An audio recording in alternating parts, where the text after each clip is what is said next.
Mga kasanaol, panoorin nyo ang video na ito hanggang matapos.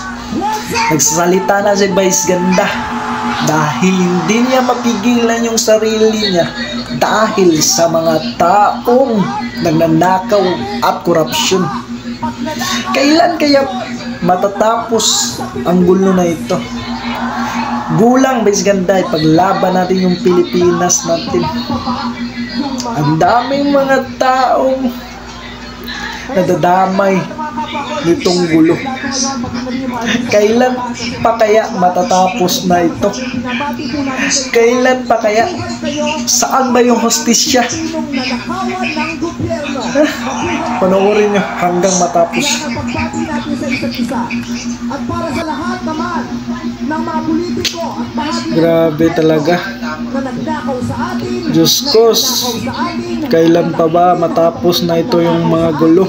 mga kasama ng mga nagnanakaw sa atin, mga alam na may nagnanakaw pero hindi nagsasalita, mga kasama Panoorin hanggang matapos. Pakinggan yung sinasabi ni Vice Ganda. Pakinggan nyo hanggang matapos na tong video. Panoorin lang. Grabe.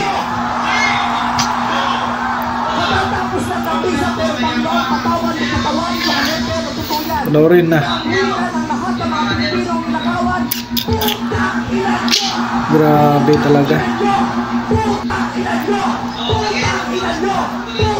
Saan ba talaga yung hostisya?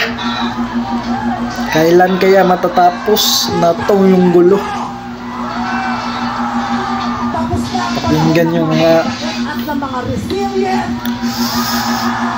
kasanaol,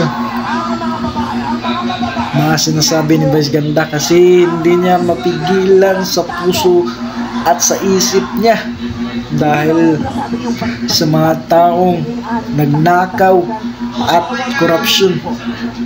Ito, panoorin mo lang yung video hanggang matapos. Grabe, gulang Vice Ganda, idol kita.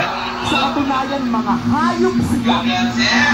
So bakit natin babalik? Tignan nyo, Hindi natin kakalma pakinggan yung sinasabi ni Vice Ganda. dahil gusto nila ang galit ang Tama ka. Ipaglaban natin yung ating bayang Pilipinas.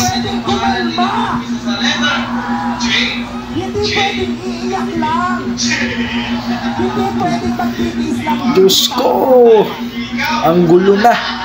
Hindi ko kayang maging magalak sa kanila. Kayo na ang bahala.